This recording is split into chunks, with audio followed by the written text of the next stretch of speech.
تاجدار کشور ولایت حضرت سری سکتی رضی اللہ تعالیٰ عنہ کی مجلس واعظ کا ایک پرسوز واقعہ عشق الہی کی کشش کا زندہ جاوید ثبوت ہے۔ فرماتے ہیں کہ ایک دن بغداد کے سب سے وسیع میدان میں ان کا جلسہ واعظ منعقد ہوا۔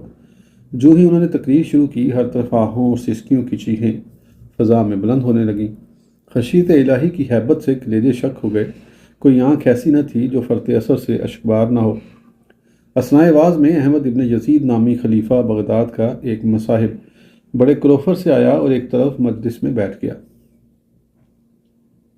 اس وقت آپ یہ فرما رہے تھے کہ تمام مخلوقات میں انسان سے زیادہ ضعیف کوئی مخلوق نہیں ہے، لیکن باوجود اس ضعف کے وہ خدا کی نافرمانی کرنے میں سب سے زیادہ جرئی اور بہادر ہے۔ احمد بن یزید کے دل پر آپ کے اس جملے کا اتنا گہرا اثر پڑا کہ وہیں وہ گھائل ہو کے رہ گیا۔ دل کے قریب ایک